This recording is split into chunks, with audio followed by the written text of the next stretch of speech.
James, honey, did something happen to you? Are you confusing me with someone else? I'm not your Mary. حالا که بعد از انتظاری طولانی بالاخره داریم به انتشار نسخه ریمیک بازی سایلنت هیل 2 نزدیک و نزدیکتر میشیم و قرار دوباره به خیابونای مه گرفته سایلنت هیل برگردیم، گفتیم شاید بد نباشه نگاهی به رازهای مخفی و فکت‌های جالب و کمتر شنیده شده بازی بندازیم. سلام، اینجا بازی پلاته و امروز با شماییم با 20 فکت جالب درباره بازی سایلنت هیل 2.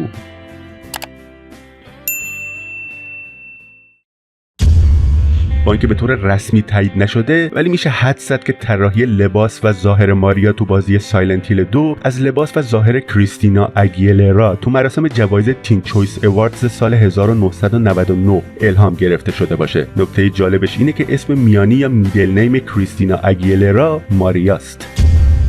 بعد از تموم کردن سناریوی اصلی بازی سایلنت هیل 2 اگه بخواین یه دور دیگه بازی رو شروع کنین به احتمال زیاد میتونین تو قسمت سایلنت هیل رنچ یه اره برقی پیدا کنید. بعد از اینکه اره رو به عنوان سلاح انتخاب کردین و یه هیولا رو باهاش کشتین میتونین یه حرکت جالب ببینین که جیمز اره رو بالای سرش میبره و فریاد میزنه. این حرکت میتونه اشاره‌ای به فیلم The Texas Chainsaw Massacre و یکی از سکانس‌های معروفش باشه. اگه یه مدت بدون انجام هیچ کاری وایسین و اره برقی هم دستتون باشه، جیمز اره برقی رو زمین میذاره و مثل عصا بهش تکیه میکنه. در قسمت آپارتمان‌های بلو کریک و درون اتاق 209 اگه دقیق گوش بدین یه زمزمه میشنوین که میگه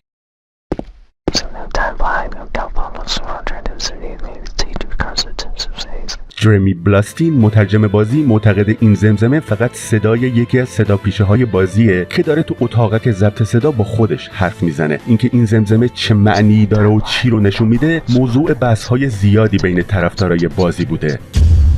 درست تو شروع بازی توی دستشویی میشه پوستر ماریا رو دید، چیزی که خیلی از پلیرها بهش توجه نمیکنن و از کنارش رد میشن. همچنین تو بیمارستان بروکهیون اگه به اتاق ماریا تو بیمارستان برگردین یه صدای خیلی وحشتناک و آزاردهنده از ضربان قلب و نفسهای عمیق میشنوین که احتمالاً اشاره‌ای به بیماری ماری زمانی که تو بیمارستان بستری بوده.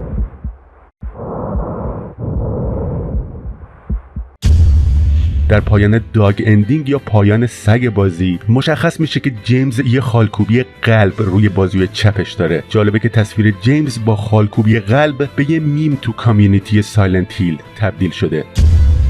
ماری و ماریا هر دو توسط یه صداپیشه به اسم مونیکا تیلر هورگن صداپیشگی شدن. برای همین اگه دقیق گوش بدیم متوجه میشیم که صداهاشون خیلی شبیه به همه. In my restless dreams, I see that town. My name is Maria. تو آلبوم رسمی موسیقی متن سایلنت هیل 2 یه آهنگ به اسم اراده معکوس یا The Reverse Wheel وجود داره. جالبه که اگه این آهنگ رو برعکس پخش کنین صدای لورا شنیده میشه که در حال خوندن یه دعاست. دعای شب بخیر معروفی که میگه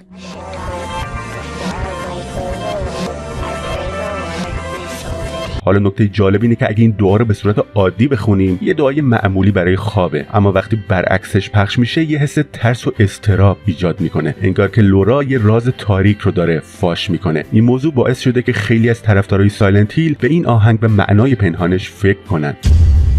به احتمال زیاد لباس لورا با الهام از لباس شخصیت کیسی پو تو فیلم کان ایر که نیکولاس کیج توش بازی کرده طراحی شده. احتمال داره که لباس ماری هم درست مثل لورا از یکی از شخصیت‌های فیلم کان ایر الهام گرفته شده باشه.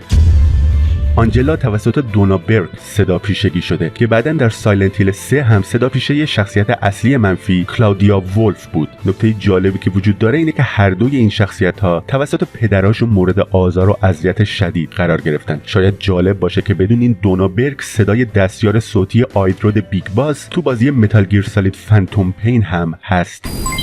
Development complete. اون همچنین خواننده بعضی آهنگ‌های سری متال گیر سالید هم هست.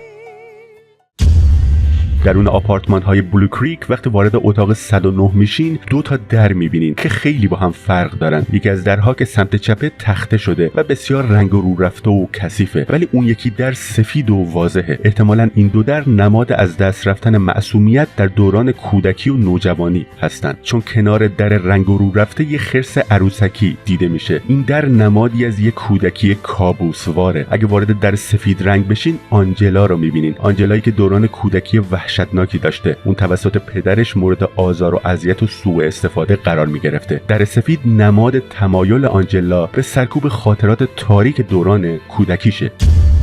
تو اتاق 109 و درون همون در سفید رنگ، یعنی همون اتاقی که آنجلا رو اونجا میبینین، یه عکس خانوادگی روی زمین پیدا میشه. اگه دقیق نگاه کنین میشه فهمید که این عکس مال خانواده آنجلاست. توی عکس مادر، پدر، خود آنجلا و برادرش دیده میشن. این عکس نشون میده که احتمالاً آنجلا وقتی مورد آزار و اذیت قرار میگرفته یه دختر بچه بوده و از روی نفرت به پدر و برادرش عکس رو پاره کرده.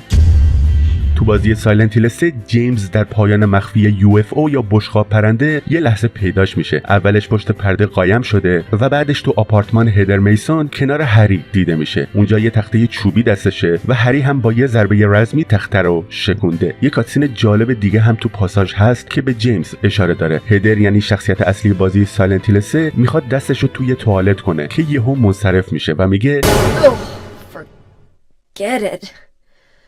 This is way too gross. بعدش مستقیم به ما نگاه میکنه و میگه Who would even think of doing something so disgusting? این صحنه یه جور یادآوری از قسمتی از بازی سایلنت هیل 2، اونجا که جیمز در آپارتمان بلو کریک یه توالت رو با دست میگرده تا رمز یه قفل رو پیدا کنه. تو کراس آور بازی‌های دد بای دیلایت و سایلنت هیل شاهد اتفاقات جالبی هستیم. میشه شریل میسون رو به عنوان یه بازمونده سروایول و کله هرمی رو به عنوان یه کیلر یا قاتل انتخاب کرد و باهاشون بازی کرد. جیمز ساندرلند هم تو آپدیت‌های بعدی به عنوان یه کازمتیک اسکین برای شریل میسون اضافه میشه. طبق داستان بازی موجودی به اسم انتیتی جیمز رو به دنیای دد بای دیلایت میبره و اونجا دوباره با کله هرمی روبرو میکنه. یه باگ معروف هم توی دد بای دیلایت وجود داشت که میشد باهاش مدل‌های شریل میسون و جیمز ساندرلند رو با هم قاطی کرد. در بازی سایلنت هیل 2 شاهد تکرار نماد پروانه و بید در رابطه با شخصیت ماریا هستیم. ماریا در بیشتر قسمت‌های بازی یه خالکوبی به شکل پروانه روی شکمش داره. در بسیاری از فرهنگ‌ها پروانه نماد تولد دوباره است. این موضوع میتونه با پایان ریبرس یا تولد دوباره در ارتباط باشه. در نبرد نهایی بازی بسته به اینکه به کدوم پایان داستان میرسین با ماری یا ماریا روبرو میشین. در هر دو حالت شخصیت مقابل با انبوهی از بید سیاه به شما حمله میکنه. بیدها در برخی فرهنگ‌ها نماد مرگ هم هستن. ماری قبل از اتفاقات سایلنت هیل 2 بیمار میشه ولی هیچ وقت دقیقاً مشخص نمیشه که چه بیماری داشته یا چطوری بهش مبتلا شده. از روی ظاهر مدل‌های شخصیت ماری میشه حدس زد که بیماریش باعث ریزش مو و ایجاد توده‌های روی پوستش شده. احتمال داره که سرطان داشته باشه. گای سیهی صدا پیشه جیمز ساندرلند فکر میکنه که ماری به نوعی سرطان پوست به نام ملانوما مبتلا شده.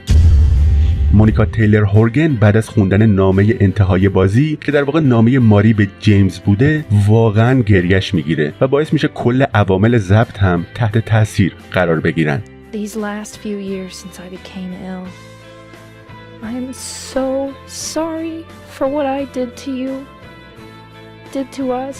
راستی ما داستان بازی سایلنت هیل 2 رو قبلا به صورت کامل و با جزئیات تو کانال گذاشتیم که میتونین از طریق لینک هایی که تو دیسکریپشن همین ویدیو هست داستان اون بازی رو دنبال کنید.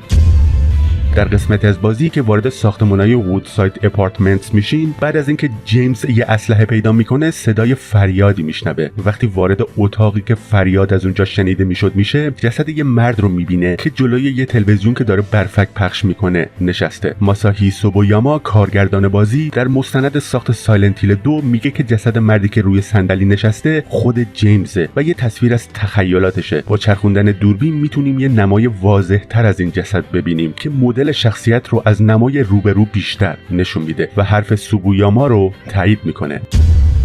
در قسمتی از بازی پازلی به شکل مکعب وجود داره که روی وجه‌هاش تصویر سری انسان دیده میشه که بسیار شبیه به افلاطون فیلسوف یونان باستانه. اگه به پیش زمینه داستانی بازی توجه کنیم موضوع معنی بیشتری پیدا میکنه و میشه بهش به عنوان یه نظریه داستانی فکر کرد. اگه بخوایم خیلی خلاصه بگیم قضیه اینطوریه که همسر جیمز که اسمش ماری بیمار میشه و تو بیمارستان بستری. پزشکا به جیمز میگن اون زنده نمیمونه. در این مدت که جیمز درگیر بیماری همسر همسرش و رفت و آمد به بیمارستان بوده دچار کشمکش درونی میشه. از یه طرف به خاطر علاقه‌ای که به همسرش داشته نمیتونسته رنج کشیدنش رو ببینه و از طرف دیگه احساس تنهایی میکرده چون نمیتونسته هیچگونه رابطه عاشقانه فیزیکی با همسرش داشته باشه و در نهایت تصمیم میگیره به رنج همسرش پایان بده. به خاطر همینه که جیمز در طول بازی تصویر سالم و زیبا و فریبنده همسرش رو به شکل ماریا میبینه. Do I look like your girlfriend?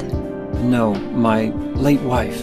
حالا به اون پازل مکعبی برمیگردیم. بعد از حل کردن پازل وارد اتاقی میشیم که شبیه یه زندانه. پشت میله ها ماریا نشسته. این میله ها میتونه نماد جدایی فیزیکی جیمز از همسرش باشه و همچنین میتونه نشانه این باشه که اون در زمان بیماری همسرش نوعی عشق افلاطونی رو تجربه میکرده و شاید هم هنوزم در حال تجربه کردنشه. عشق افلاطونی نوعی عشق عمیق و صمیمی بین دو نفره که فاقد هر گونه تمایلات جنسیه.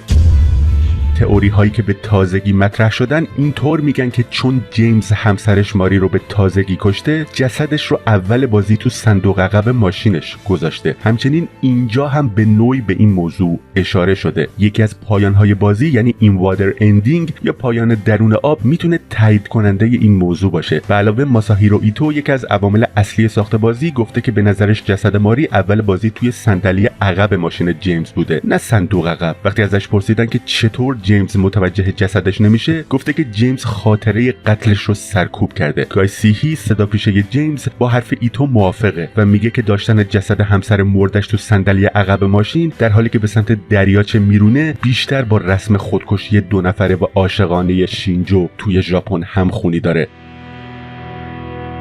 I'm here for you, James. See? I'm real. In my restless dreams, I see that town, Silent Hill. You promised you'd take me there again someday, but you never did. Well, I'm alone there now.